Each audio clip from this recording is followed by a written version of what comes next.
All right.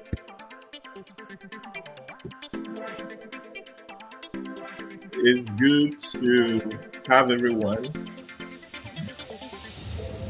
It's good to have everyone on this live stream. It's exactly 1 p.m. Nigerian time. And I want to say a very good afternoon to everyone that's live right now. We can see that the numbers are counting from 3 to 2 to 5 to 6 to 7 currently. Uh, we want to say thank you very much for joining this broadcast today. I understand that there are a couple of people who will be watching this video, the replay version of this video, um, after now. I understand that some of our Muslim brothers are unable to attend because they have to be at the mosque. Some other people have some appointments. And you watching this video right now, I want to say that we are delighted to have you on this wonderful experience. Please stay tuned. There's a lot for us to learn today. I want to say that my name is Sylvester, and I won't be doing this alone today. I have a wonderful team here with me. Also, you can use the chat section of this stream. Please, I just shared my name with you. My name is Sylvester. Please let us know. I would love to know your name. Tell me your name and let me look at the comments. Tell me your name and please let me know where you're watching from. Let me know where you're joining us from. Let's use the next 5 minutes to do a brief introduction. Wow, this is Kolade Tolupe. Kolade Tolupe says yes. And Christabel is going to be your usher. You'll find her more in the chat section. So please, if you have any questions to ask or you need support, please feel free to ask that in the comment section, and then Christabel will answer that. Okay, I see Bernard Duamlong. Bernard Duamlong is from Jos. It's good to have the Jos people. Did you come alone? Where are your people? Please, I think I need to mention now, please share this video to our family on Facebook. Please click on the share button. Click on the share button if you are watching from Facebook. If you are watching from YouTube, just copy the link or hit the share like button and share so that your friends can actually see what you're doing. I see my very good friend. Oh, I thought that Chamtong. Okay, this Chatman's vlog is watching from Ahmadu Bello University, Zaria. Chatman, it's so good to have you here. We're glad to have you here. And this is the second edition of the Digital Librarians Digital Workshop series. And we are excited to have you on board. All right, while we wait for more responses, welcome Nura from Admiralty University of Nigeria. Welcome, Blessing. It's good to have you on this stream. Welcome, Sarah from Abeokuta. It's good to have you all. It's so good to have you all. From Punab, yes, I recall that name. So we've exhausted our 5 minutes. So I'm going to now take us through an overview of the wonderful speakers that we have here with us today. Wonderful speakers. Immediately after I introduce the wonderful speakers, for the next 5 minutes, I'll do that introduction, and then we will go right into why we are here. Hackers and your digital footprint.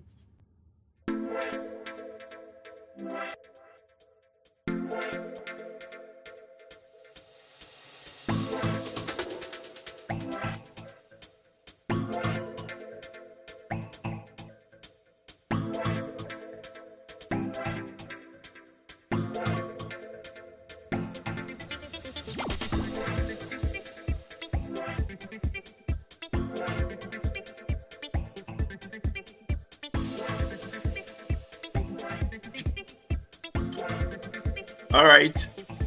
Welcome back, everyone. So I'm going to take down this music that I love so much. Pardon me to stop this music right now. Okay. So I see that we are all online now, and then we are starting immediately. So to kick off this start, I would like to share my screen with you to introduce the wonderful set of personalities that we have here with us today. Handling this session with me will be three wonderful experts who are, one of them is a cybersecurity expert, and the other one is a legal practitioner, and then we have a library and information expert who is here with us today. He's also a journalist. So permit me to introduce to us, gentlemen and ladies, Damaris. Damaris 𝐶𝐻𝐻𝐿𝐴𝐺𝐻 Esquire is an associate at Honorable Kingsley Iruba and Associates. She's a legal practitioner with special interest in corporate and commercial law, cybercrime law, and ADR. Damaris 𝐶𝐻𝐻𝐿𝐴𝐺𝐻 Esquire obtained her Bachelor of Law degree from the 𝐂𝐷𝐬𝐵 Azikiwe University in the year 2018. She is an associate member of the Institute of Chartered Mediators and Conciliators in Nigeria. And she's also an associate member of the Nigerian Institute of Chartered Arbitrators, NICARB. She sits as a legal advisor to many organizations and associations in her spare time. Damaris loves to read, she loves to write, and she loves to make researches. She's married to Dr. Osita Greg Nnamdi-Ofor, and she's blessed with 2 children. My dear online viewers, please, can you just put your digital hands in the chat session? Just show some love, show some appreciation to Barista for finding out time to be with us in this stream today. And also, while I introduce our next speaker is a friend of mine. He's a librarian. He's also a journalist. He's a professional librarian that's based here in Nigeria, and he has dedicated extensive time to his growth within the knowledge industry. Victor, his mentorship has extended to young librarians across African library schools, as he's one of the facilitators for Library Aid Africa.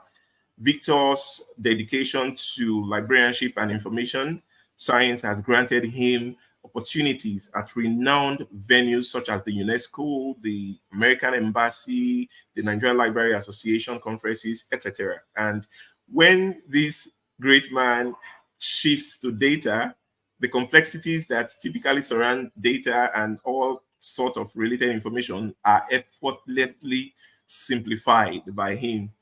He's a young, exceptional, and adept data enthusiast. Victor's ability to provide clear insight is truly remarkable. Presently, he holds the role of a data analyst and journalist at the cable news paper in Nigeria. Please, can we just appreciate Victor for all he has done to be here? May I just let us know, Victor is having a challenge joining us. His flight was delayed somewhere, so even right now I'm unable to reach Victor on the phone, but I just want to believe he's doing everything possible to join us in this stream right now.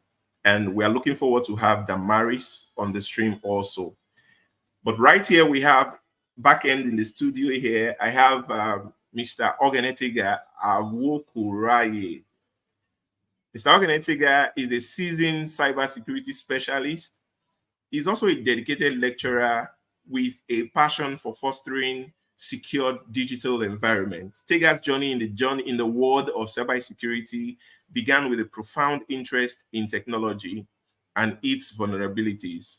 This fascination led him to pursue a formal education. So he holds a Master's of Science in Computer Security and Cyber Forensics from the prestigious University of Bedfordshire in the United Kingdom. And he also holds a first degree in Information and Computer Systems from the renowned Benson Dausa University at Edo State. Tega is eager to specialize further, actually, and I know that about him. So, and Tega delved, after then, those experiences, delved into the intricate realm of cybersecurity. He has earned several professional cybersecurity certifications I can't mention. And Tega is also a cybersecurity lecturer at the Admiralty University of Nigeria. His teaching style, which everyone knows him for, blends with a real-world case studies and cutting-edge theories. So he creates a holistic learning experience for aspiring cybersecurity professionals. His impact actually extends beyond his immediate circle, as his guidance and mentorship helps to shape the next generation of cybersecurity experts. Ladies and gentlemen, can you please help me just, I don't know, I'm unable to see the comments right now, but I want to know if you are actually appreciating these resource persons for their time and for willing to share what they know with us today in this event tagged Digital Workshop Series, Hackers and Your Footprints. So once again, I want to say welcome everyone. If you are just joining, this is the official YouTube channel of the Digital Librarian. My name is Sylvester. Please let us know your name on the chat section. Let us just type your name and where you are watching from, and I'm going to feature your comment right now. Okay, I see a lot of comments. Thank you so much, Madam Sarah. Thank you, Osioma. Thank you, Nura. Thank you all for your comments. So I'm going to now bring up, I see she's not on the studio yet. It's just Mr. Tega on the studio. So I'm going to bring Mr. Tega on the studio now. Mr. Tega, can we see your video? I know you're here. Can we see your video, please? All right. Hello, Mr. Tega. Hello. Hello, Mr. Tega.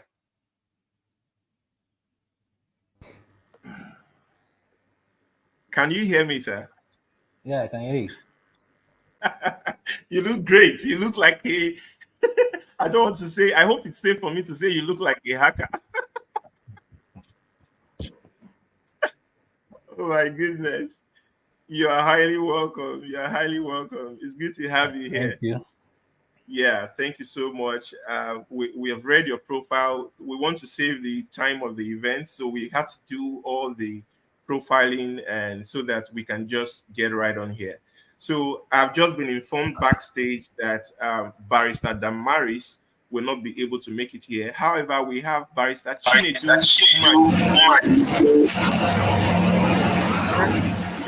Hello. Hello. Hi, good afternoon. Yes. So, how do you do? I'm good. Okay.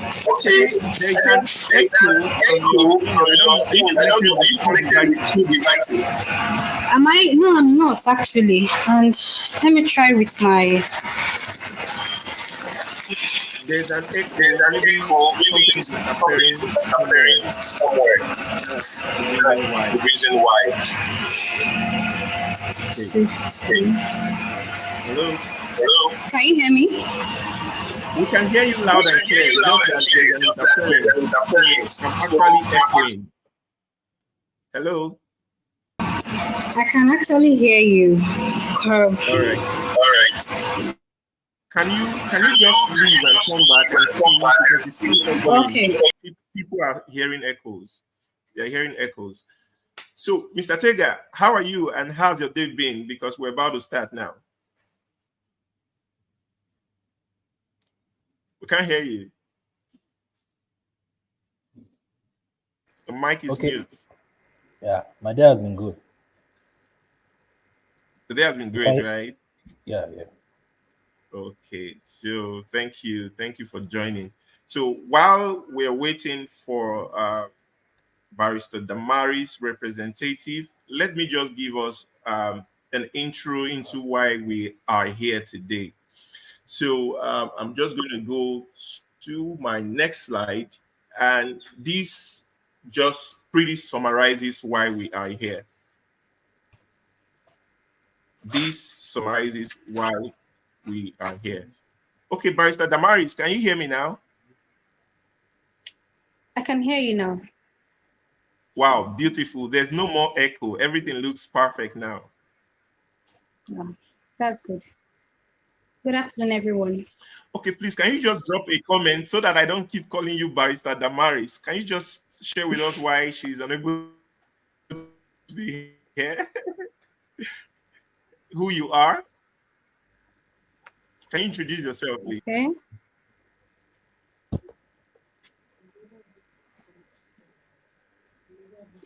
Can you everyone introduce hear yourself, me? please, Chinedu? Okay. Yes, everyone can hear you and you're live. I'm actually Barista Chinedu. My name is Barista Chinedu Madike, and I'm representing Barista Damaris in Najofo. She had an emergency, so I had to replace her this last minute. Okay, all right. So I can call you Barista Chinedu. Yes, that's right? perfect. Yes. All right. Thank you for joining us. We really do appreciate that you are here to discuss this topic here today. A lot of people are anxious to learn from your wealth of experience and knowledge. So, however, I would like to just lay some foundation before we get on what we are here for today. So, what I would like to say briefly is summarized in what we see on the screen right now. Your digital footprints are frequently traced. They are traced without your express permission, but you have control over where those prints are actually made. While I was preparing for the stream this morning, that thought just came to my mind, and I scribbled it here and got some videos that could actually match those thoughts. So those of you watching right now, what you see at the left part of this screen is a human walking on the side of a beach or on the sand. You can see that the footprints, when you walk, wherever you go, the fact is you leave prints behind. And there's something else you would find in that video. You will see that there's a shadow following that person. So there are two things that go with you that you can never erase, even though you try so much. It's your shadow. You can't tell your shadow to stay behind. Your shadow goes with you everywhere you go, and your footprints go with you everywhere you go. Now, while you can ask someone behind you to be wiping off those physical footprints for you, or maybe the water may come and then wipe away that footprint you have left behind, digital footprints are they're kind of complex for you to actually wipe off entirely, because sometimes, like I said here, you are not even aware sometimes about some of the imprints that you leave on the internet space. And I don't know if I can you scroll to that group and let me see some of those definitions that people gave about digital footprints.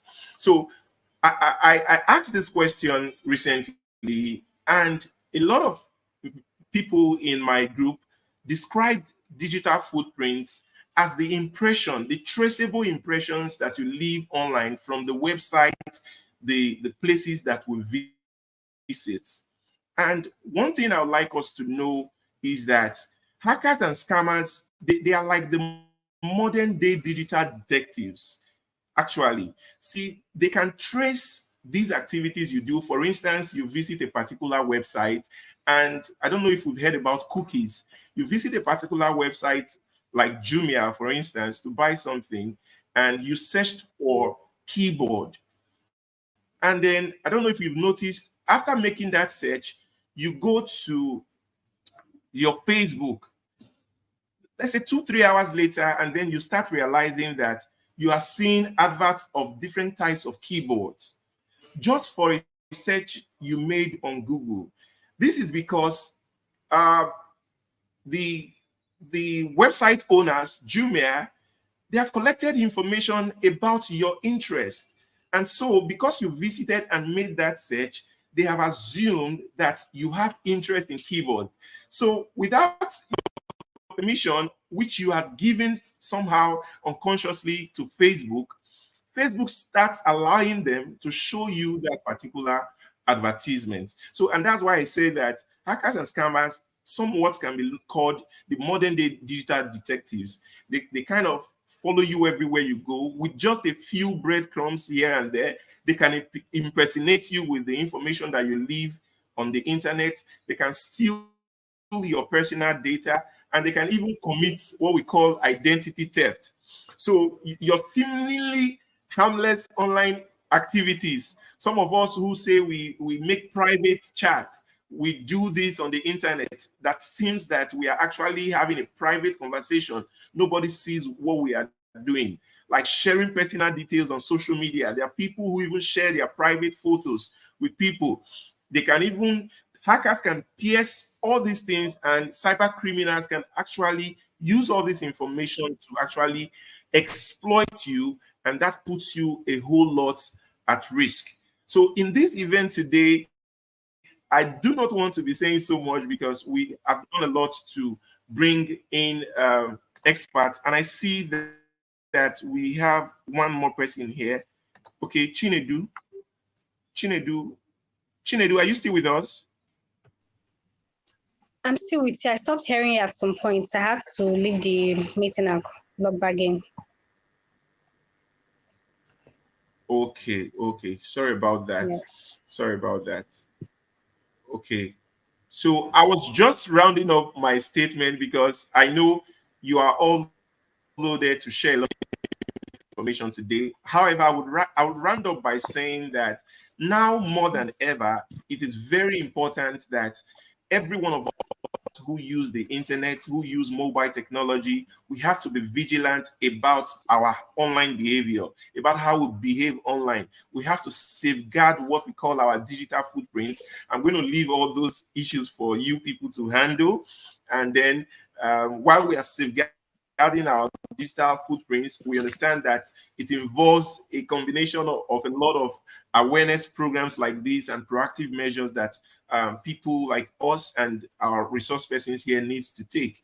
Even simple steps like using passwords that are very unique and enabling two-step verification that we keep hearing here and there, but only few people do these things. So I want to stop here right now and proceed to let Damaris, Barista Chinedu, we would like you to pardon me if I keep calling you Damaris. Pardon me, please. I can So maybe you can even call me Damaris to even avoid confusion. Just call me Damaris. Okay. Let's avoid confusion. Okay. So please, we would like to yield the floor to you right now, so that you can speak with us. You can speak to us. Tell us about digital footprints. What does digital footprint say about us? What do you understand by digital footprint, and what do you think its impact in our everyday life? How relevant is this topic we're here to discuss today for our listeners and viewers to learn from you? Thank you very much, ma'am. Okay. Thank you very much for the question. Digital footprint, I'll start with a definition. Is the data you leave behind when using the internet. Just as you rightly said, when you log into, let's say you visit a site, a website, and what pops up first is accept all cookies. Yeah, they're indirectly telling you that you are leaving a digital footprint at this point.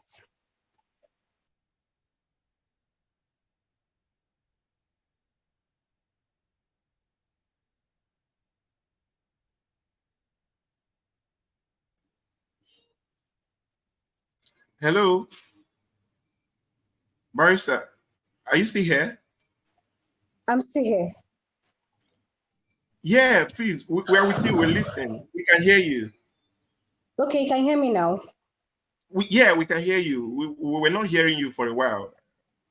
Oh, okay. Let me just But we start can hear afresh. you. You're But live. if okay, okay. So there are steps you can take to manage your digital footprint. For instance, is deleting your old accounts and the apps you no longer use. And I believe that Android phones do that. Some Android phones do that. There are some apps that when you don't use it for a while, depending on your setting, they'll tell you, do you want to uninstall these unused apps? And if you know you're not going to use it anytime soon, it's wise to uninstall it so that the company can not have access to your data anymore. Because when you log in to these apps and they're on your phone, whatever you do in your phone, it reflects on their app. Another option is another thing you can do to manage your footprints in the digital world is reviewing your privacy settings on social media and strengthening your password. And then being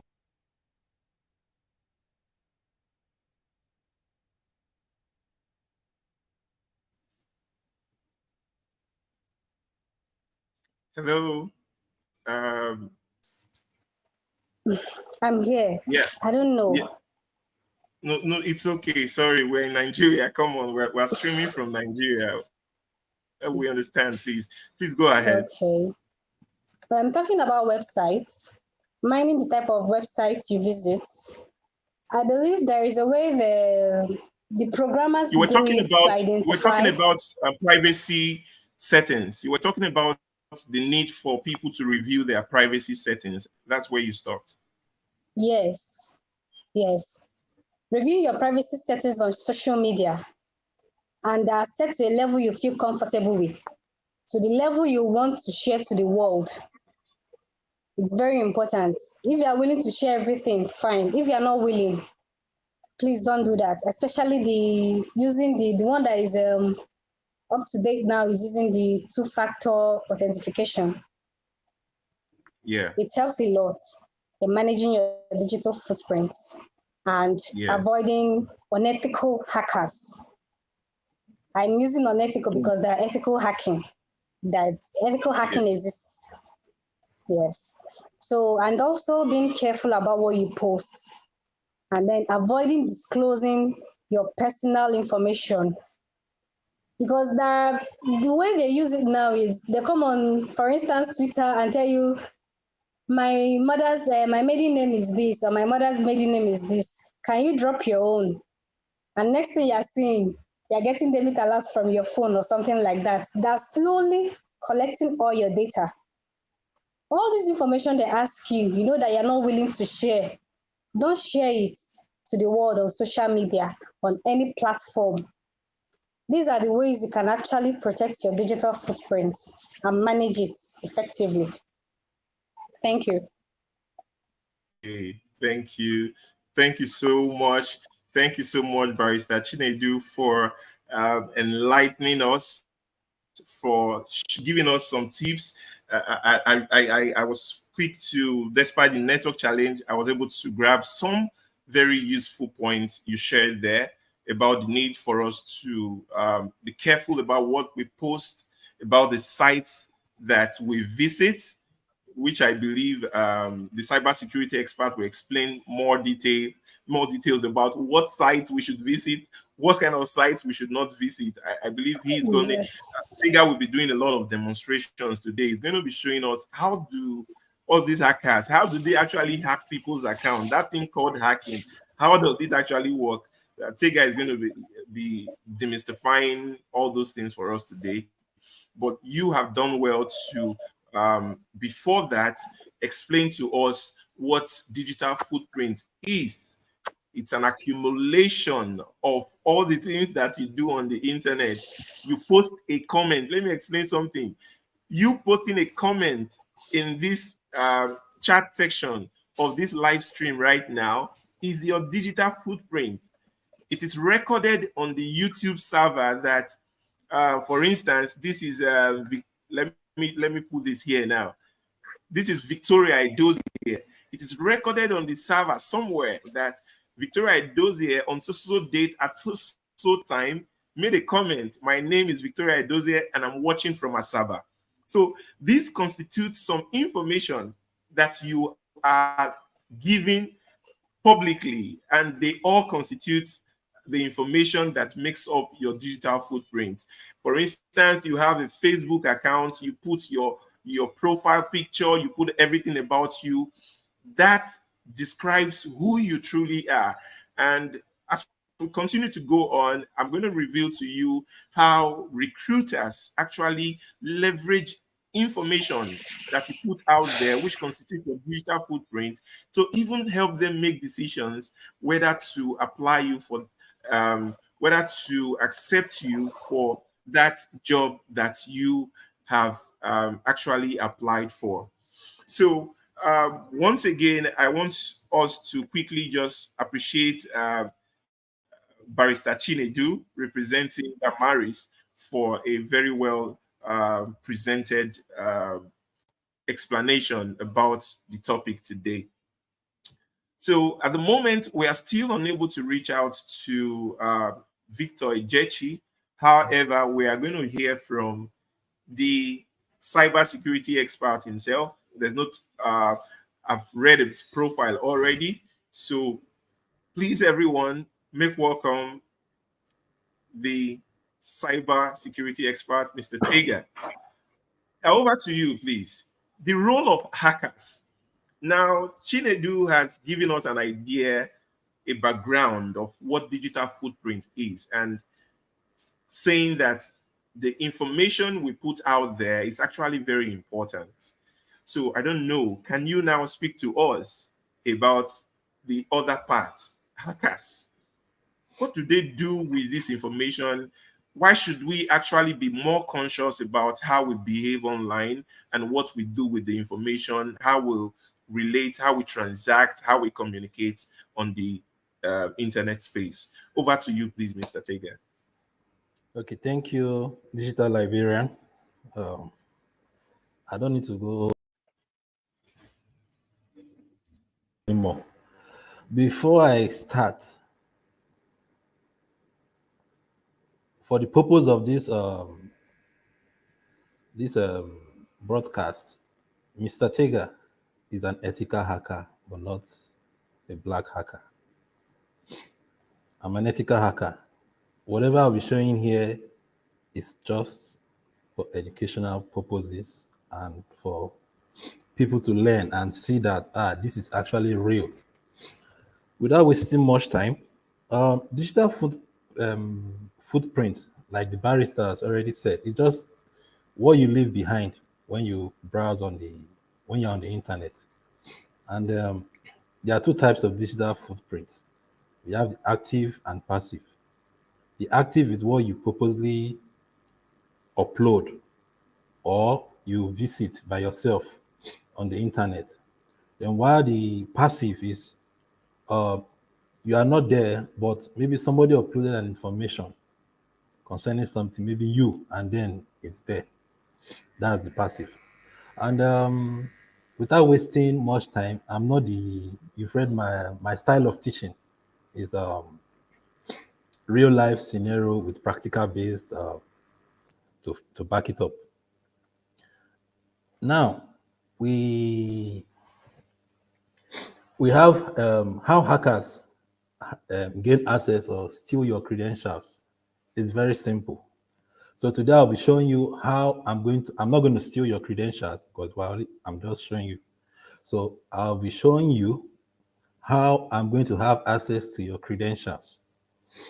Now, for the purpose of this exercise, I advise you, please do not use your personal information.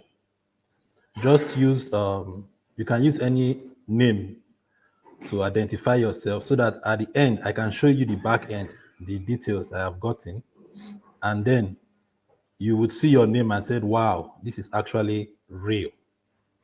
Now, there are so many ways hackers gain access to your information. There are so many ways. through phishing, so many, and how will I put it? Phishing is becoming often one of the easiest way. It's a social engineering attack. It's one of the easiest way people are falling for these hackers. And like I said, or I always say, no matter how secure the system is, the end user is the problem. Now, what I'll be doing today is something that all of you are victims of. You all click on this bit.ly URL link that shortens the URL of a website, right? Many people just click on it and then voila, the website that they want to visit opens. So today I'll be showing you guys a vulnerability in that, why you shouldn't click on any link. Currently, I know many of you are in different states of the country, Nigeria, and those viewing from abroad. Now, normally before I do this within the confines of my laptop, but for this broadcast, I will be doing it nationwide, meaning that wherever you are in this country, you get to know that somebody can actually see what you're doing. So I'll be doing that, and those of you that will be testing it to actually see that, yeah, this is true, you will discover that, wow, these hackers are really operating in a very good way. Let me not say bad way, in a very good way. So without wasting much time, I'm going to drop a link now. What is going to happen is this. I'm going to drop a link now on the, the digital librarian is going to drop a link now on the comment section. It's a bit.ly, this URL short link. You're going to click on it. Now, some browsers might detect this link. If your browser detects it, just click, how do you call it? I understand and continue. It's just a practical session.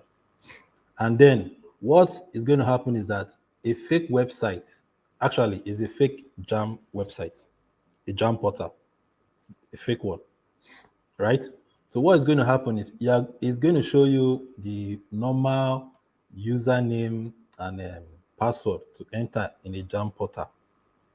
When you assuming it's you enter your username and password, what happens is this: when you enter it, the username and password will clear off. But to you, you feel like, oh, maybe I entered my username and password incorrectly. You will type it again. The real jam portal login page will log in, and you'll be like, oh, okay, I made a mistake. But behind the scene, you actually did not make a mistake. It's just a fake website that was there.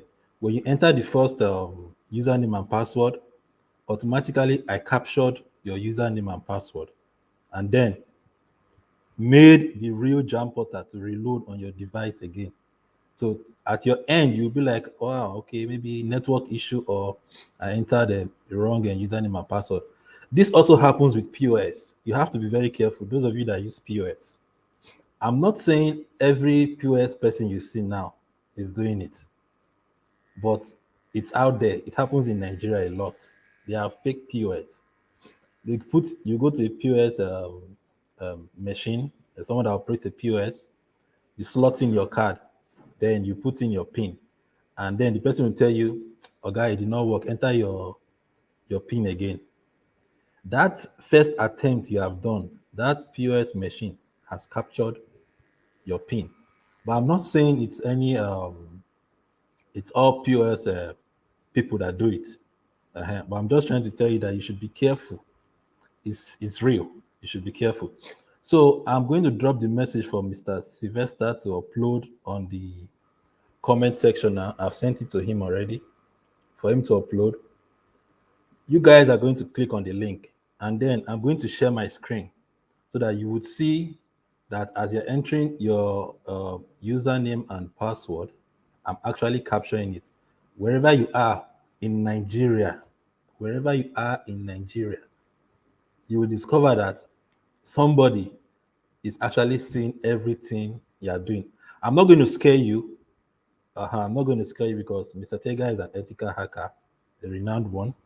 But I'm just trying to educate you that this is real. So I have dropped the message.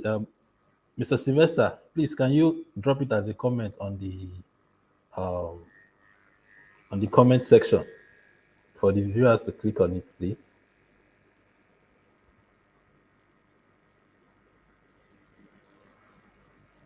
Hello, Mr. Sylvester. Hello, Mr. Tega. Yes, I sent you a private message of the link. Is it just now, please? I'm trying to Yes. search. My network seems to have switched or something. Yes, just now. I sent a private message on. Okay, on StreamYard, yeah. Yes. Okay. Let me check it now. Yeah. So it just while it's going through it. Okay. Yes. I've not seen it. I've not seen your message. Please just send it again. Okay, it's short. Yes. Okay. So I'm dropping that comment for everyone. Everyone watching right now, please follow the you'll see. Open this link for a short demonstration. Please, have you described what they have to do with this link? I've said it already. It's a fake jam portal. Login portal is a fake one. Just what I just advise you, don't use your personal credentials. You can just use your name so that when I show you the back end, you will see that, okay, yes, this is what I actually typed in the username and password. Okay. So Chatman blog says it's getting interesting. Favor says I'm learning. So can we actually get people to try this out? We want to really see from the experts to see how this actually is done. So I'm actually sharing the link is on the screen right now.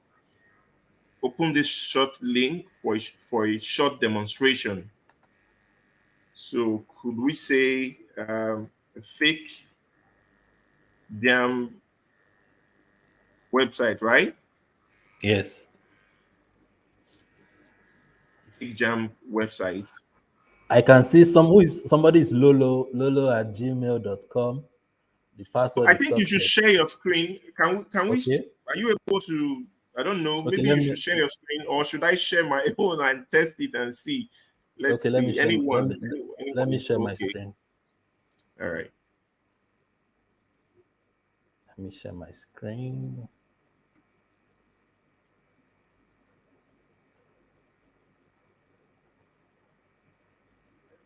Okay, so I believe everyone can see my screen now. Mr. Tega, somebody is posting a comment here. It says, Ayuba says, my phone alerted me as a deceptive link ahead. Yeah. What should I do? So please, Just what should this person do? The person should just click on I accept. Some browsers, which are very sophisticated, can detect it. Does it put the person's phone or No, anything at risk? it doesn't put your phone or device on risk. We're only trying to do a practical. Yeah, so what we're doing is I'm trying to show you how I can steal credentials.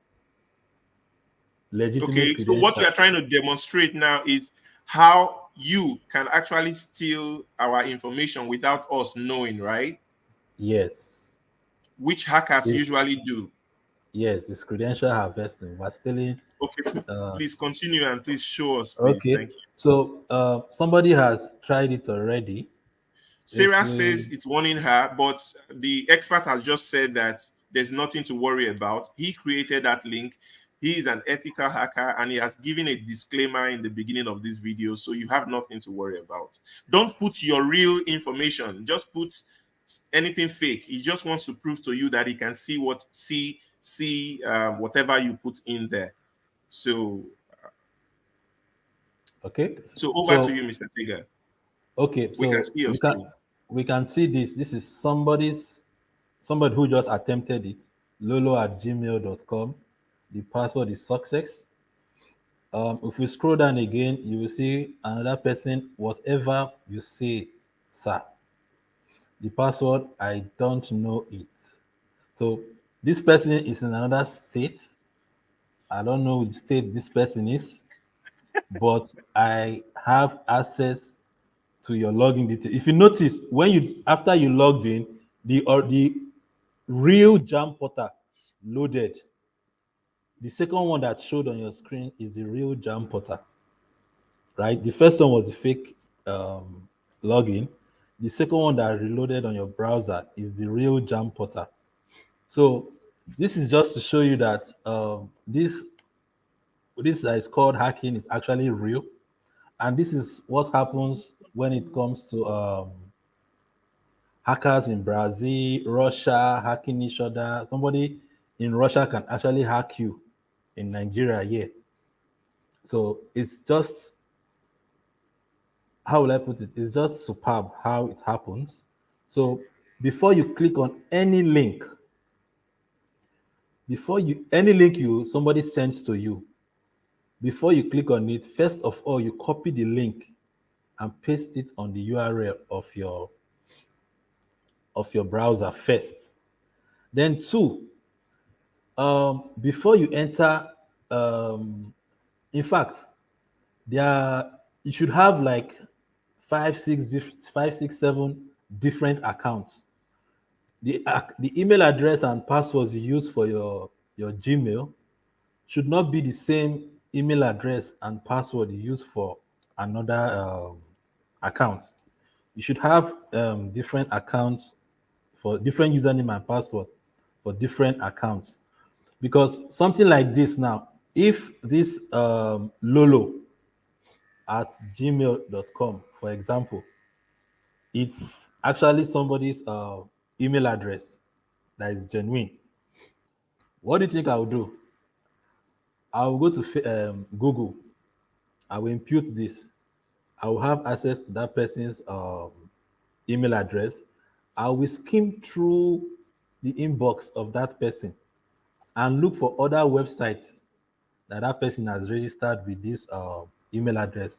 Sometimes, in fact, most 70% of the times, your Gmail is actually your Twitter account login. It's actually your Instagram. It's actually your this and that. So you see that once a hacker is able to get an email and a password. Now let's take this to the CEOs of companies, which are where the hackers usually target the most.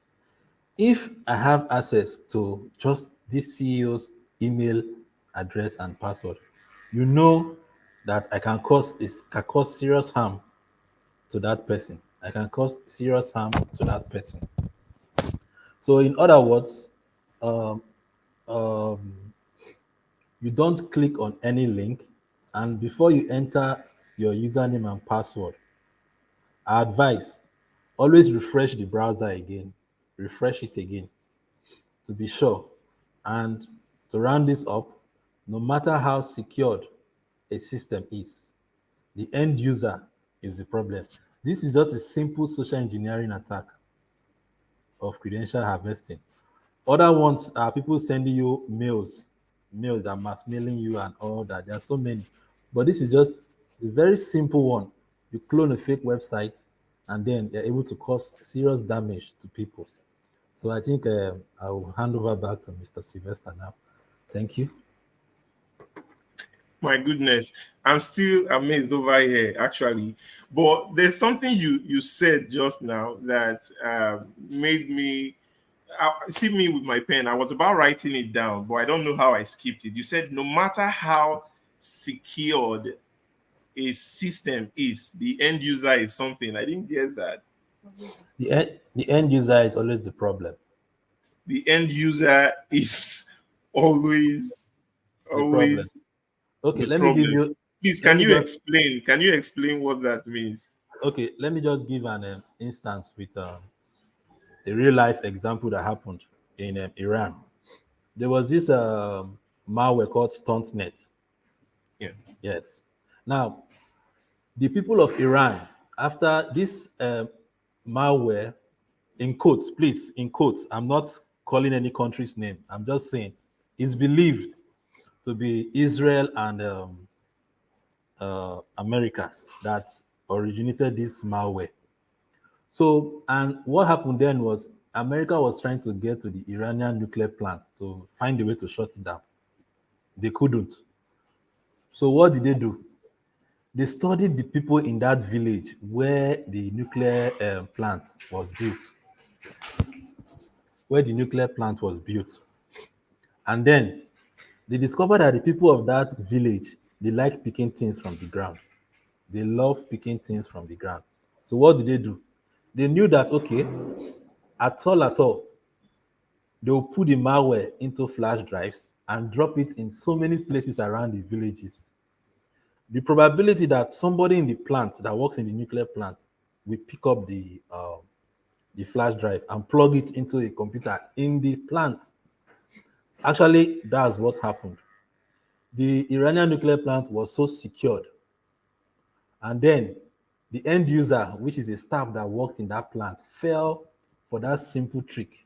He picked up the flash drive and then he plugged it into the computer, one of the computers in the plant. And that was how it caused the nuclear centrifuges to spin at an unusual rate. It took almost 2, 3 years to before forensic experts from Germany could discover it. Till today, Israel and America still deny that it wasn't them. But we all know that they are capable of pulling such a threat. So, like I was saying, the end user is always the problem. The same thing happened with Twitter, LinkedIn. That was in 2012. LinkedIn was hacked through one of the system administrators who fell for a simple social engineering attack like this. So no matter how you put or use your two-factor authentication and all that, the end user is still the problem. Thank you. Yeah. So we actually have a lot of role to play. Please help me contact Barista Chinedu to come back on. So we'd like her to respond to this. So the end user actually really do have a huge role to play. Favor here is saying, dark hackers, give me chance, please. Everybody's running for their life. Now, this is just one demonstration that a cyber security expert has revealed to us on what actually happens on the web. When Barrister Chinedu comes back online, I would like her to share with us what legal implications all this has and how we can secure ourselves, our information. And I know there are some people who fall victims of identity theft. How should such issues be taken? I'm really looking forward to getting responses from the legal perspective. However, I would just love to share some safety tips for with us right now that can help us protect our digital footprint. And one of the first one I would like to recommend is because I know a lot of people who use public wireless internet connection, that's Wi-Fi. I would recommend that you use a secure one. But before that, Mr. Tega, can you help me answer what does end-to-end encryption means? I don't know. Can you explain that? And when somebody says end-to-end encryption, we see that on WhatsApp. So let me ask, how safe is our conversation on WhatsApp? Let's start with that because a lot of us do a lot of private things on WhatsApp and we think that we are hidden. So at least just help us clear that doubt. Are we really safe on WhatsApp? What do you think? Okay. Coming from a security side, yeah, safe. Coming from the other side, you are not safe. Now, let me put it this way: WhatsApp is a big company, right? They have so many security mechanisms in place. What, no matter how WhatsApp tells you that your data is encrypted, and we don't have access to your data. All that is just stories. It's just stories. They still have access to your data. So the end-to-end encryption, like talked about, let me put it in a layman's level. It means that at your device you are safe. At the other person's device you are safe. Now you remember that most of your WhatsApp is stored on your phone. Yes. Yeah, most of your messages are stored on your phone. Okay, let me just tell the viewers one simple way of stealing people's WhatsApp. If you steal somebody's phone, if you're able to get the WhatsApp folder with some little tricks, you can actually recover all the person's messages and everything the person has been doing. So, like you asked me, are we really safe on WhatsApp? No. Are we really safe on Telegram? No. Now, this happened with Apple back then in I think 20. I can't remember the year. There was this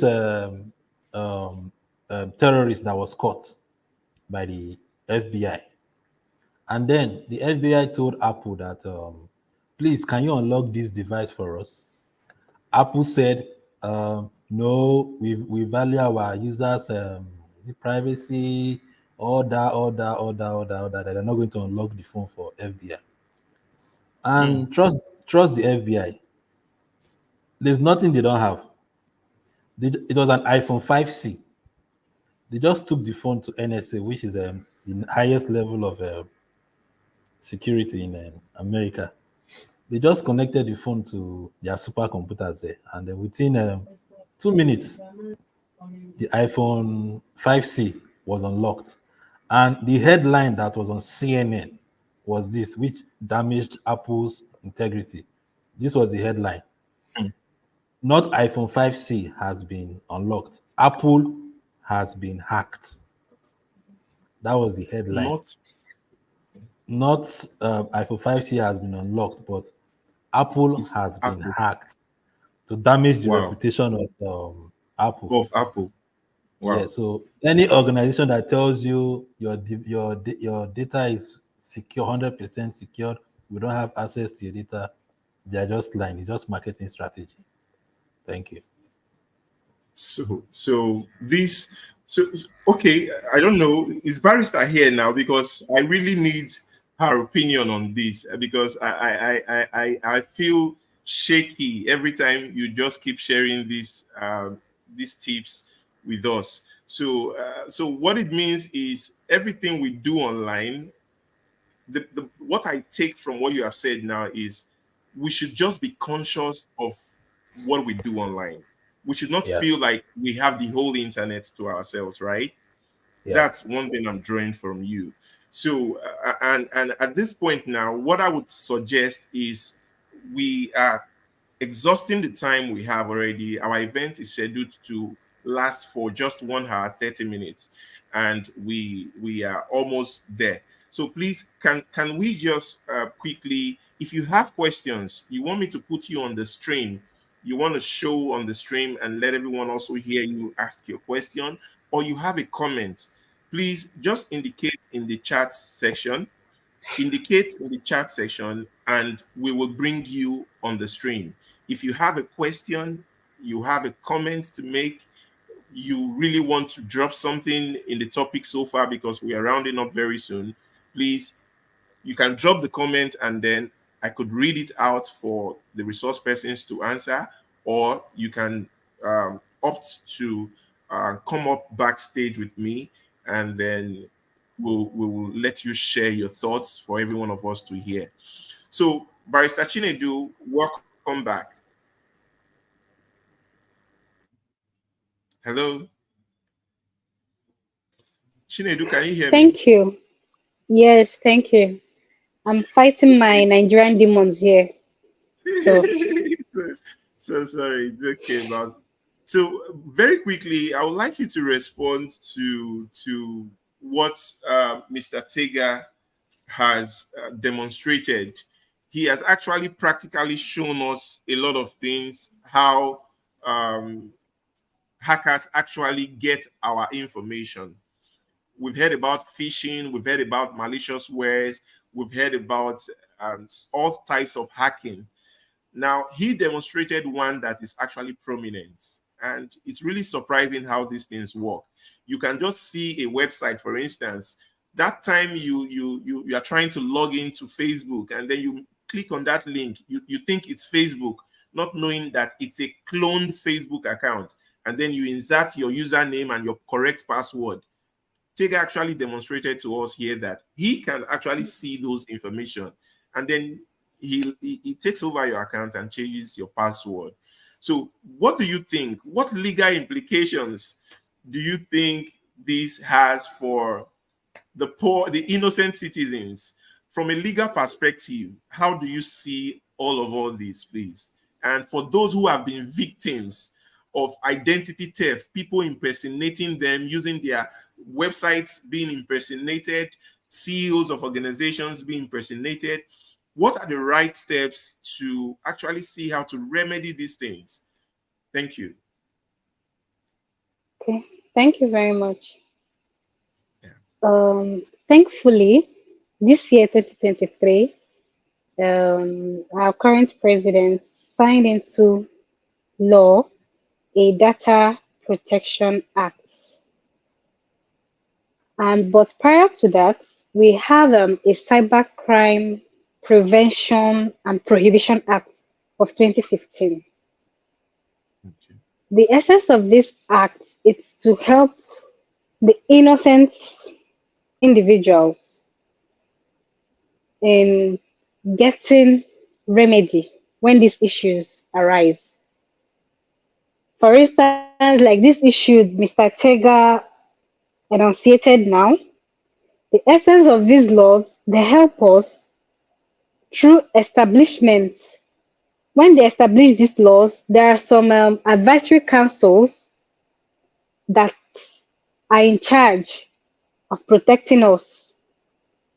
We have one of the remedies we have is going to courts is the most current one.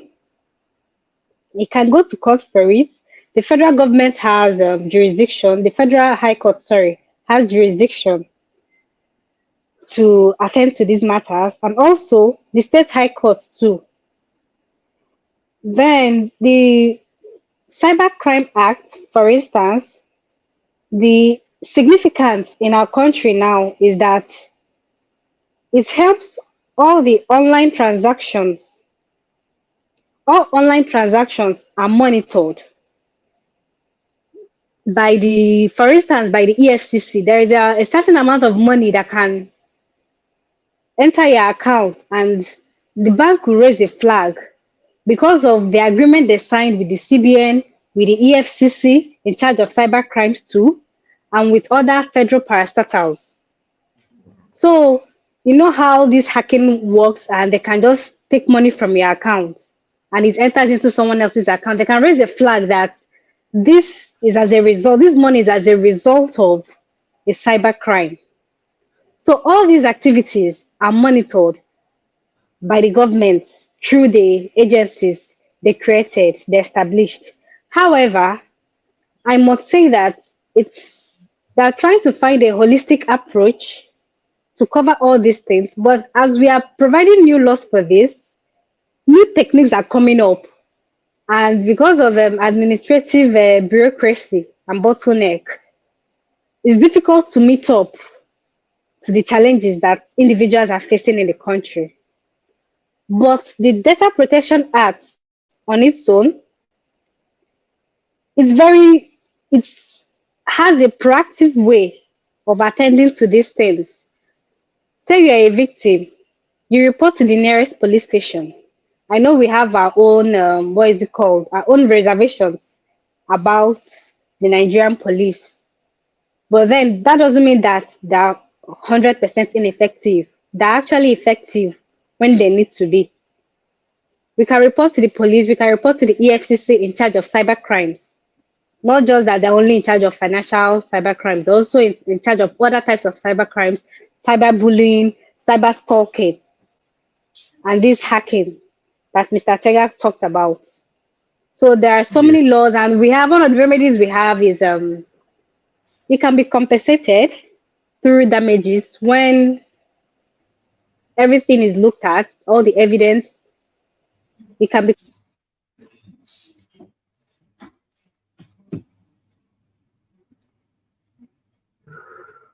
Oh, Barista Chinedu, is she still there?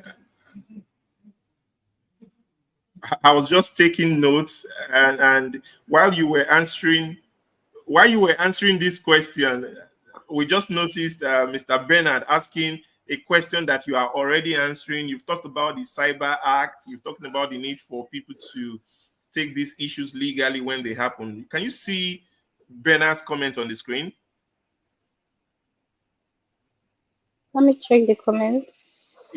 No, on the screen right now, it says, what are the regulatory mechanisms set in place to protect end users' rights, that is consumers' rights? And I think you mentioned some of them I've already. Maybe mentioned yes. I've mentioned you could just the emphasize that. the most relevant. I'll start with the most recent ones. Yeah. The Data Protection Act. And one of the provisions of this act is they established a commission, the Data Protection Commission, in charge of these cases concerning your data privacy. Because data privacy is a very big issue in the world, and particularly in Nigeria because of technological advancements. Then we have the Cybercrime Act. That's the short form of it. The short title is Cybercrime Act of 2015, which has been in existence since 2015. Yeah. And then we have the Cybercrime Advisory Council in charge of it. Then we have the EFCC, the EFCC Act. They cover cyber crimes too, as it concerns economic and financial relations. Okay. So these are Okay. Thank the you. acts, yes. Thank you. Please, I want to ask one very important question. Let's bear in mind that our time, we're rounding up any moment from now. One very question I want to ask is a comment, though, is what I think, but from a legal perspective, privacy of information. I don't know, Mr. Tega, have you experienced or seen people? I don't know where they get your phone numbers from, and then you just start receiving messages you did not solicit, you did not ask for, unsolicited messages.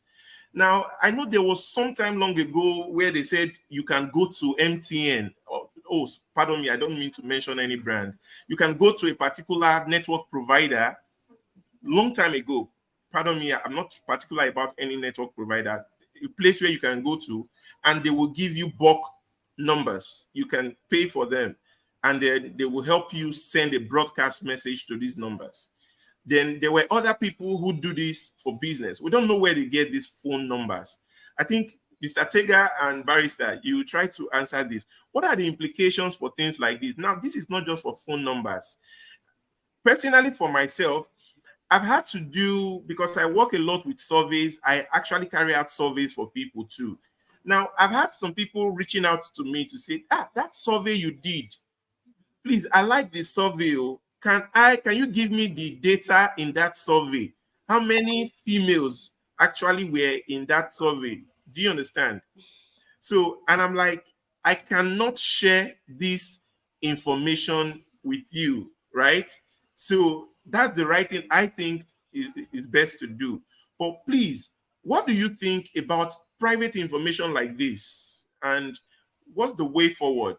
Any one of you, Mr. Tega and Barrister, I would like both of you to comment on this. Thank you. Can't hear you. Any one of you, please just unmute your microphone and let's hear you. Okay, first of all, where these numbers are gotten from, for the safety of people watching, it's not from the service provider, like we know, But let me narrow my speech or my talk to Nigeria. One of the places, or most places you get, people get these phone numbers from his churches, from the church. Those forms you fill in the church, they sell it. It might not definitely be the man of God in quotes, but they sell those numbers out. Also, when you're traveling, you know those transporters, they give you is it a logbook or something to fill? You put in Manifests. the manifest, you put in the um, your number, your spouse number. Some people who put email. It's from places like that. They sell those documents. Ask them when those logbooks are full, what would they do with it? Some throw it aside. When these online marketers approach them and offer, they tell you, okay, for every phone number you give to me, I give you 100 naira. That's big business. So you see that they sell these numbers just like that. You'll be wondering that somebody from nowhere is sending you text messages. Some of the places you get these numbers from are from that. And what are the privacy concerns? Also, I still blame the service providers. There was something they did that after 3 months, if your number is not being used, they will recycle it back. I've seen situations whereby someone's bank alert, someone that was using a particular number who has thrown away that number, or the service providers have recycled that number back into service. I've seen a situation whereby somebody's bank alert is showing the person that has the new number is receiving the bank alert of the old user because the number has been recycled and back again. So I still blame the service provider for that act or that Yeah, it's yeah. law. I don't know how they did it, but I blame them for that. So All it's right. also an issue. Okay. Thank you. Thank you so much. We just that question has helped us to learn a lot from there. I won't say much again because of time. Barrister, did you see the question that Bernard is asking again? While you are responding Yes. to that, my comment or question, just also just give him a straight answer and then continue from there. Yeah. I was absent for some seconds, so I missed some things, but I would say that it hasn't, these are privacy concerns, and it's getting out of hand, in my opinion. It's really getting out of hand because everybody is affected, even the so-called privacy lawyers and data protection lawyers Mm. and experts. We are Yeah. all affected by this. Yes. And I mentioned earlier that if we are being proactive now, but if we could gain momentum to attack this at every point, it's going to be more effective. Because with this current issue of selling out your data, who are you going to hold responsible at this point? How can you trace it to the main person? It's all about tracing it to the person that sold out the information. And these are the one of the issues that we are having. Everything is not so digital. It hasn't been, not everything is digitalized in our country. So tracing becomes an issue. Because if you are Mm. able to find out the Mm. person that released your information, then from there, you can find remedies. You can curb all these excesses. But because of Mm. this, we really have a long way to go on that. We really Yeah. have a long way to go on that. But then what I can say is that with the laws, the current laws we have, we make do with it. We make do with it for now and use it to the best of our advantage for Yeah. now. All right. Yes, and Thank then you. for the NCC is also a regulatory body, but they're specific. It's a specific body concerned with this network, different networks in the country. But then they find a way. Yeah. It's most of these agencies in the country, they are intertwined. Their roles are intertwined. So I can say that part of the roles they play relates to data privacy too and data protection. Yes, but that's not the major thing they do. Okay. Yes. Thank you so much. So at this point, we have two more questions, and then we will call it a day. We will do a little appreciation for our facilitators, and then before the end of this event, may I just quickly take a couple of minutes to please welcome those who are joining for the first time. And for in case you are visiting this channel for the first time, I will just take 3 minutes to do a brief introduction so that we are more familiar with where you are and why you need to keep following us to get more valuable content like this. So please bear in mind, for those of you watching live, you can actually come back to rewatch this video on this channel. You can rewind and watch to learn about what has been said that you've missed. So what we do is we organize a lot of enlightening programs like this every month. Sometimes we put up 2 events, and then sometimes we also come up with different video tutorials. And like I earlier said, my name is Sylvester. Earlier in June, we held our first event, which was a masterclass to empower about 100 people with artificial intelligence skills to help them in their work and their research productivity.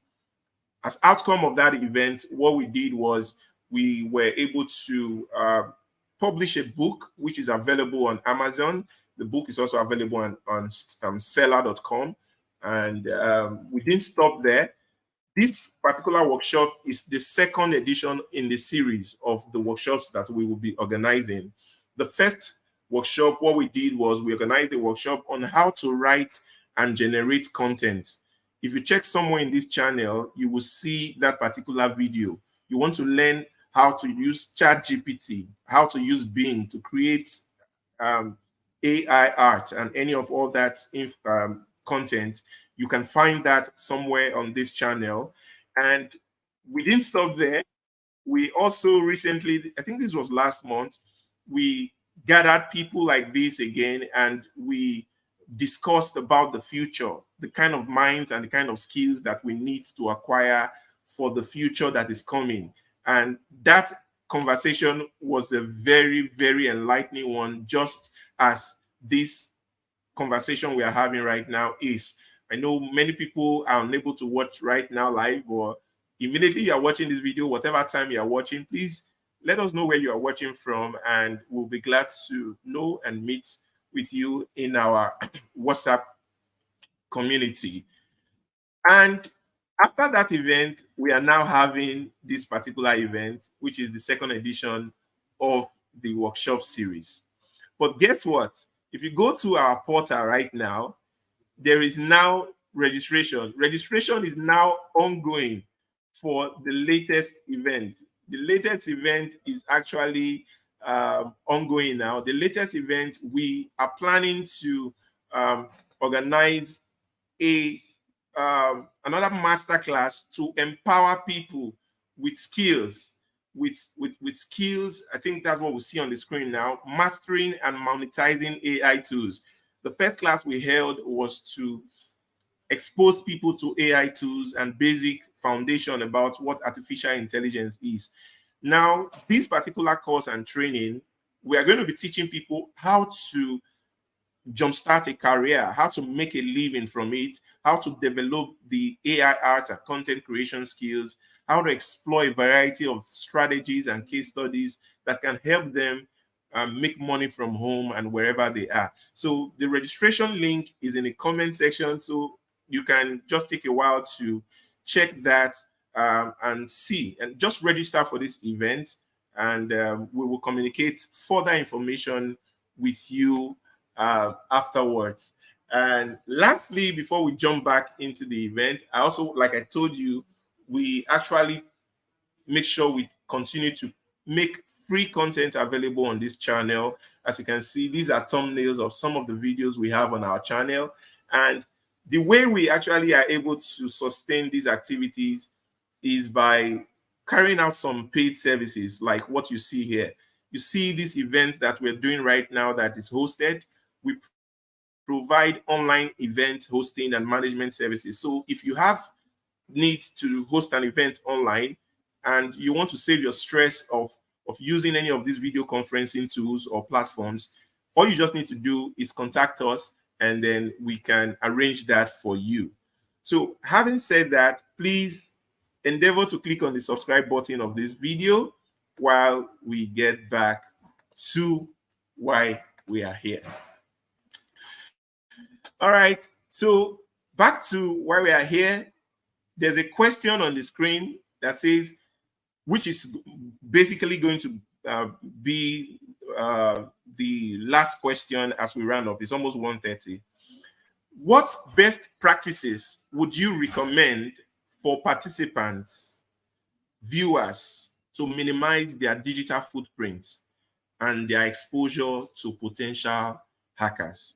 This is the bottom line question. I actually also wanted to ask this question, but I see that somebody has asked the question already.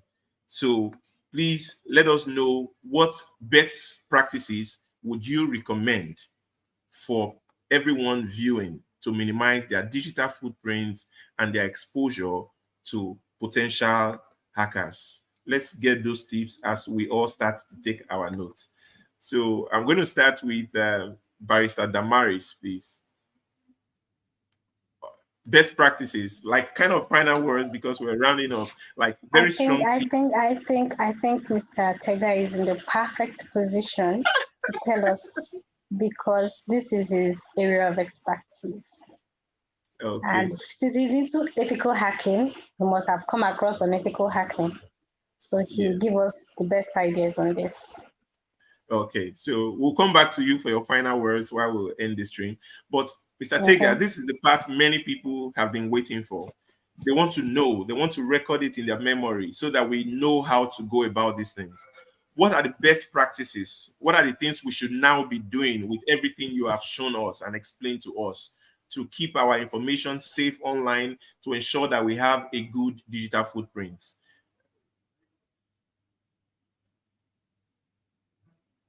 Your mic is off, or we can't hear you. Okay, thank you very much. I think the barrister is also an area too, so she can answer the question. Because I remember when she started, she said two-factor authentication. So it means the barrister is also a guru in this area. But if you ask me that question, I would say the world has moved from two-factor authentication to three-factor authentication to multiple-factor authentication now, where you use biometrics, body movements, the way you breathe. In case many people don't know, in the White House in America, there is a system that has the body, let me just use the movement, the way the president walks. If anybody tries to mimic as if he's the president, he clones the president's face, voice, and everything. That movement alone, the system will detect it that the president does not walk in this way. So this is not the president. That's just one, that's a multi-factor authentication. Also, make use of strong passwords. When we say strong password, we're not saying your password should be 24 characters in length, but you should add symbols, special characters, and all that.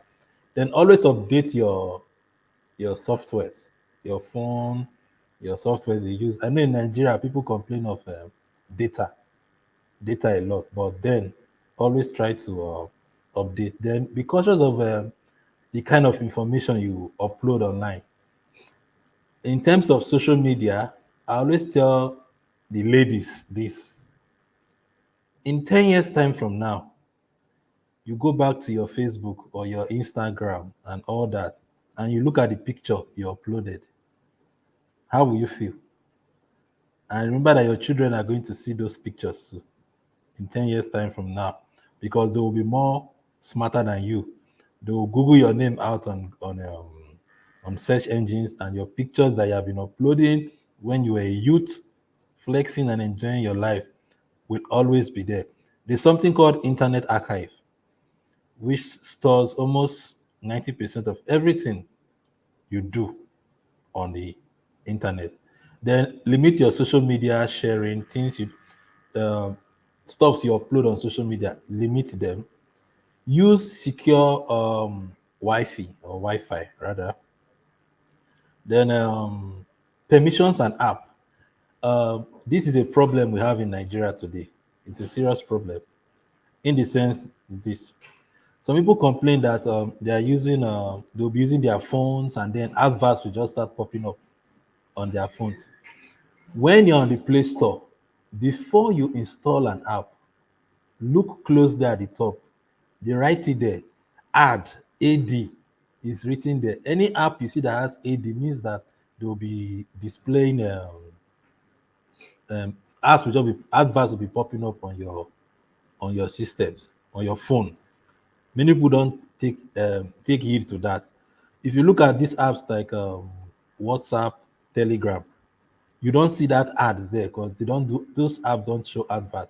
All these games that we download, mostly the ladies, this is it a Temple Run? This one that you farming, you are cooking, all those apps, they all push adverts to your phone. Then secure email. Use a good email and a good email service. And then beware of phishing, like what I just did. Beware of phishing. It's a type of social engineering attack. So there are so many, and to round it up, back up your data. Back up your data. So I think I can push some to the barrister to see talk about. Um, you have practically mentioned everything. Maybe I can just add one. When you have these issues, let's say you're already a victim, or you're about to be a victim, you're suspecting, then you should block your account, especially your social media accounts, and then announce to the public. It helps a lot. There are some people that they must have taken over their WhatsApp account, and they will use their friend's WhatsApp account to post on the WhatsApp status. See, this particular number has been taken over by someone else, by a hacker. So don't, if anybody should ask you for money, don't do this, don't do that. Announce to the public so that they can take notes and not fall victims of that also. And then using good quality antivirus, it helps also. I think that's all for now.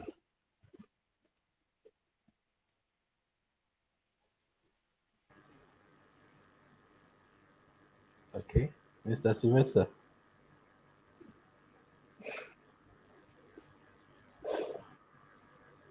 Okay, somebody asked, is it okay for Google to suggest passwords for me? It's not okay. It's not okay. It's better you create your own passwords by making use of special characters with different symbols. Then somebody also asked, what about the current video trending online where Mr. Biden is making documentary on resignation of his office as the United States president? How can it be detected? I've not seen the video, but then um, due to the existence of sophisticated softwares, anybody can fake a documentary. Even as I'm talking now, somebody can take my voice and merge it to something else and upload it on the internet, and then um, it starts spreading fake news, right? So I don't think for now I've not seen the video, but to the best of my knowledge, the United States president would not do that. Thank you. Mr. Tega, oh, please, I Yeah. have a question.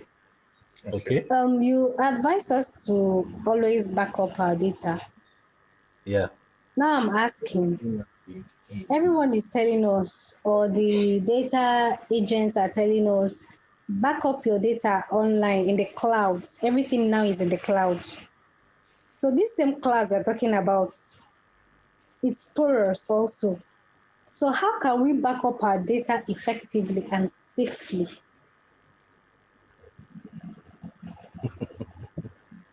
It all boils down to trust.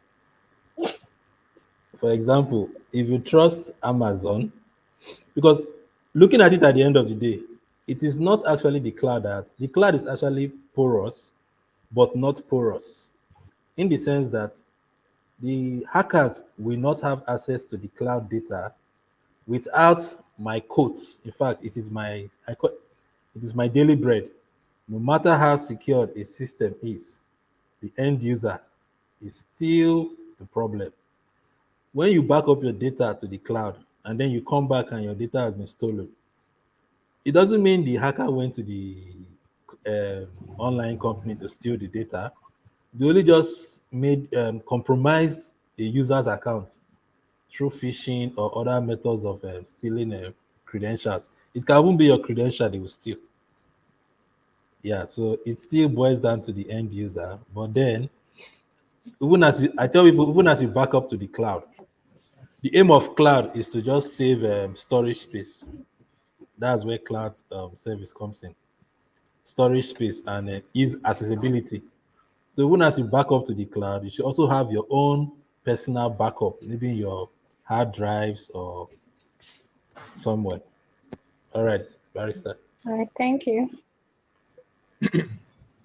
Okay, thank you. So this is where we will draw the curtain. But there are some questions people have asked here. Mr. Tega has answered them. Barrister has answered them. I can see appreciations from some other people to Chinedu and Tega. Thank you so much for your time. We really appreciate you. But this question keeps coming up, and I don't know why. Someone is saying, should I save my password on Google? Now, actually, what I usually do I don't do it for all my sites, Mr. Tega. I hope that's right. If you trust the computer, if it's your personal computer, you can actually save some passwords, but there are some sites I will never save my password. For instance, my gig pay accounts, those financial accounts, I will never save passwords on those devices. I want to enter the passwords myself. But for some temporary accounts, places, maybe an AI tool like, let's say, Quillbot or something, I can save it in the system and tell Google to remember such passwords. So you have to decide all that. Lastly, before we go, I want to do a demonstration, and that's the reason why I'm sharing my screen. So if you can see my screen, just say you can share my screen. There's something I want to show to everyone that I want you to do at least every month. I do it every, let me not over exaggerate, but let me just, because I don't want to over exaggerate, let me say every month. Every month, I check how well I'm doing, what impression I'm making on the internet, which is my digital footprint. Go to Google and make it a habit and search for your name. Some people never search their name on Google. You don't know what the internet says about you. Now, this is a assignment, a homework I'm giving to everybody now. Go to Google like I'm doing right now. I'm on Google now, and I'm going to type, oh, okay, I want to search for my name, Sylvester Ebono. I have a middle name, Israel. I could choose to put that. But let me just type Sylvester Ebono and Google search my name. Now, when I Google search my name, you can see what the results are.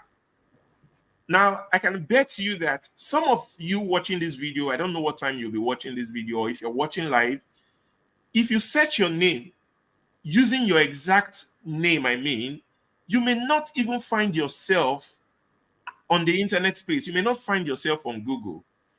That's one. Number two, you may find yourself on Google. And even if you find yourself on Google, you may not be proud of the information you find about yourself on Google, right? So then number three, this is the reason why I have said I'm recommending that we all take this assignment seriously immediately we leave here. What impression do you give to people when they check you out on the internet?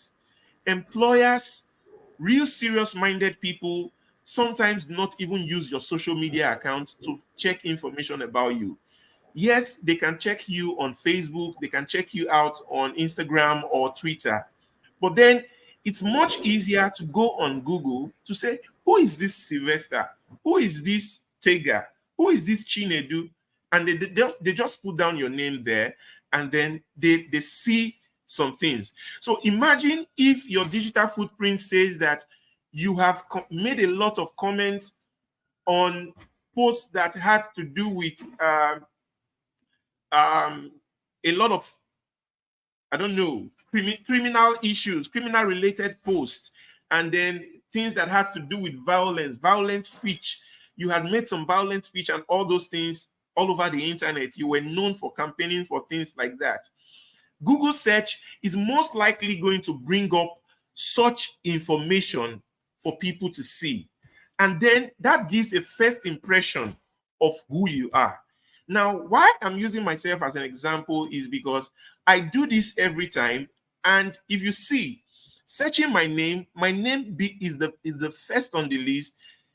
As at 3-4 years ago when I was searching, can you see this person's picture here? This person's picture was the only name that you would find on the first and the second results. Now, my target was, what do I do to be among the first that would rank? So that will, what impression should I give about my name and who I am? So what I did was I optimized my LinkedIn account. I noticed that my LinkedIn account usually is the first thing that pops up. So I optimized my LinkedIn account. I did not just stop there. Can you see? I'm also on Google Scholar. I went to Google Scholar. I created my profile. I optimized my Google Scholar account. Also, you can see on ResearchGate, what I'm trying to point here now is I deliberately created these footprints that you or anybody will see in 20 years' time to come. So I'm going to stop sharing my screen now. Time is not enough for me to explain all this, but just by searching my name, you can see that you will hardly find something not very palatable about me. Even books I've written, works I have written, everything about me, my images, good images, not bad images. You will see that these are deliberate actions I have taken to ensure that I am making a good impression on the internet. So I don't know about you today. The challenge I'm putting before every one of us here today is make a good impression on the internet. Let your digital footprint speak very well of you. Once again, I want to say thank you to everyone who has joined this live stream. Thank you, Mr. Tega. Can you bring up your video? I'm about ending this broadcast. Bring up your video, Madam Chinedu. So I want to say thank you all for spending time with us. We hope that those who would watch this video later would have a lot to learn. Any final words from you, Barrister? Thank you all for having me, and I hope we learned a lot from this. I personally did. I personally learned a lot from Mr. Tega in particular, and I appreciate your efforts, Digital Librarian, for teaching every one of us with this free education, although some paid, and it's very good that we take advantage of this opportunity. Thank you so much. Thank you so much. Thank you for representing Barista Damaris. God bless you. Yeah. I look forward to connecting with you after now, please. Sure. All right. Mr. Tega, final words, please. Final words. Whatever you have seen here today is just for demonstration purpose. Mr. Tega still is not a black hacker, but an ethical hacker. Thank you. All right. So, and please, I don't know, please, Mr. Tega, can you drop? I don't know, you are a very security conscious person, so I don't know if you would like to drop your email or a phone number or something. I don't know what you would like to drop. There are people who may want to learn about these issues professionally. There are people who may want you to coach them. So I don't know, how can they reach you?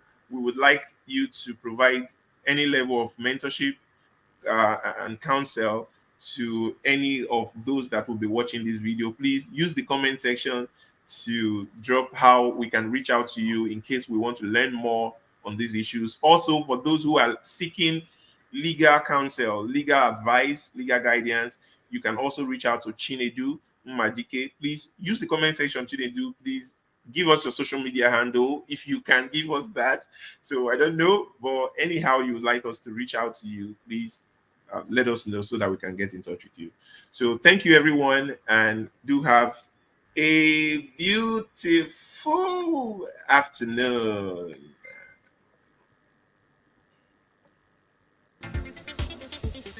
Yeah. Bye, everyone.